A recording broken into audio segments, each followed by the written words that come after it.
So when you open up the last part, which is unit number 4 of the study guide, which is on contemporary issues, you'll come across section 4.3, which is the one on work. It has 4 important themes. First of all, it starts off with an introduction of what work primarily entails for our identity. Why is it that it is important for sociologists to discuss this particular theme? Then the discussion that I'm going to be having with you right now is about what is work. So we'll be studying about the definition of work and the ideas of paid work and also of unpaid work. The third discussion happens to be about the changing nature of work, and I would want you to take this down into your notes that in this particular discussion there are these two important concepts of Fordism and post-Fordism that we are going to be studying. And then the fourth theme happens to be about the social significance of work. It is here that you are going to be applying your sociological perspectives towards the discussion of work. The three perspectives that we are going to be discussing in this are the functionalist perspective, secondly will be the Marxist perspective, and thirdly we are going to be studying about the symbolic interactionist perspective.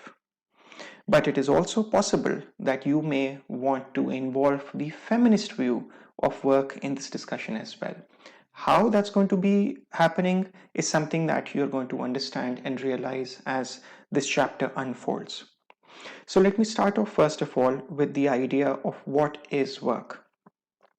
So in this, let me take you straight to the definition and let's see what the definition is telling us. It says over here very clearly that work is the act of carrying out tasks that lead to the production of goods and or services to meet human needs. So this becomes very clear to us that what we consider work is supposed to be carrying out of tasks, and these tasks are going to lead to either the production of goods, for example, a factory that is creating certain products for you people, or for that matter, it can lead to services. And the aim of these goods and services is to meet human needs. Now, it is important for us to also understand that this activity or task can be paid or unpaid, and it can take place either inside the household or at a workplace. So students, it is extremely important for us to understand that what we consider work is not only employment, which is paid work, but rather it is also possible that individuals could be carrying out very important tasks which are considered to be unpaid in the society, yet these are also very important acts of work. For example, at this particular point in time, I am engaging in paid work as a person who's employed at an institution and working as your teacher. So I am somebody who is paid for the services that I provide to the institution and to the students. On the other hand, you people are also engaged in a very important task, and that is the task of study. But this is unpaid work, yet it still is extremely important. So it is important for us to understand that actions that are classified as work, these are not necessarily only actions related to employment. Consider, for example, a mother who is involved in childcare in the home. So she is involved in unpaid work. And please also keep in mind that as this chapter will unfold, we would start to relate previously learned concepts from, for example, the feminists who would be talking about concepts like domestic labor and unpaid work, for example, the views of the Marxist feminists and so on. So when you take a clear look at this particular description of work provided here, these activities can be taking place either inside the household, which again reminds us of activities like cleaning the home for that matter, taking care of children, cooking for that matter. These activities can also be quite gendered activities, primarily being done by females, or these tasks could be taking place at the workplace, which means that these could be taking place within an office or within a factory and so on.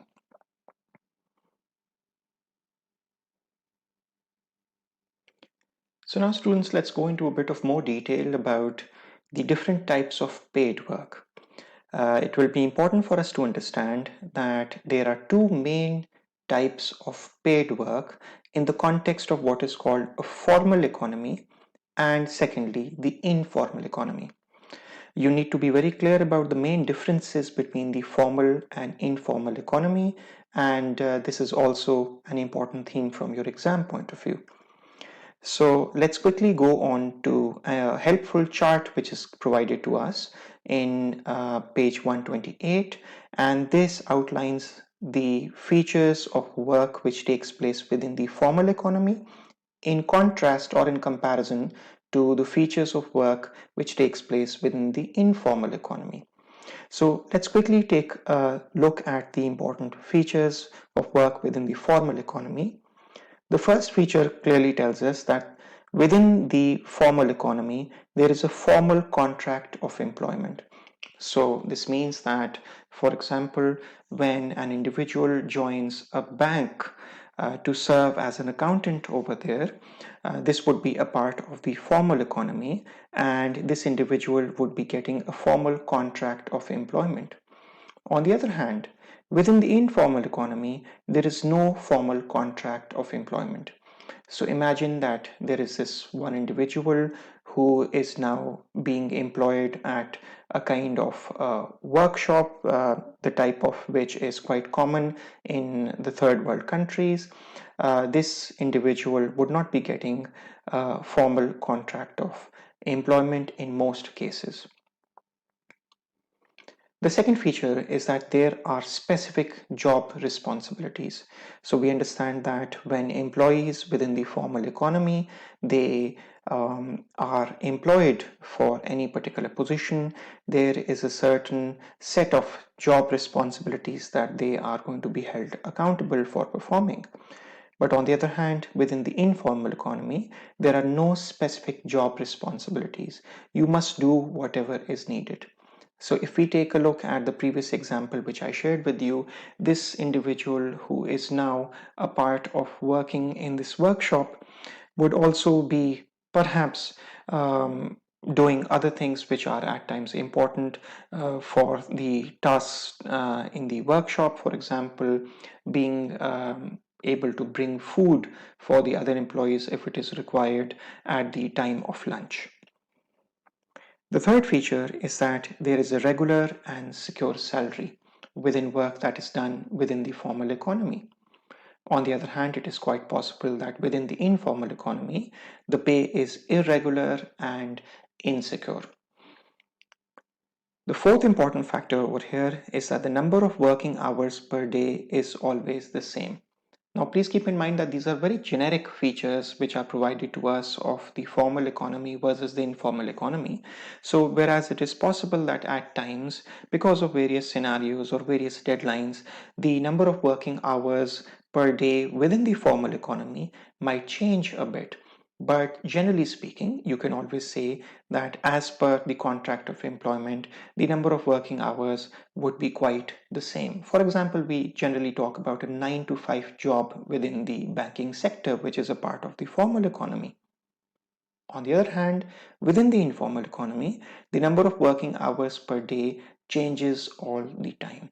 And this is one reason why we classify such type of work to be a part of the informal economy, because there is nothing very specific about it. And the last feature of the formal economy is that there's likely to be health insurance through the employer.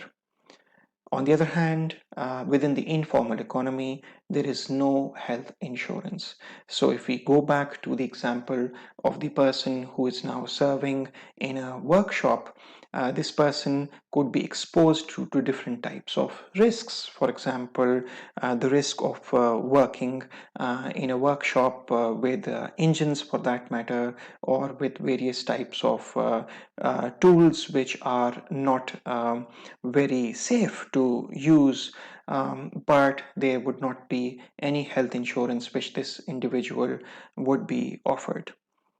So please keep in mind that from your conceptual understanding point of view and also from an exam point of view, the differences in terms of the features of work within the formal economy and the informal economy are extremely important. And I hope that you would be able to understand and recall these differences if these are required from your exam point of view.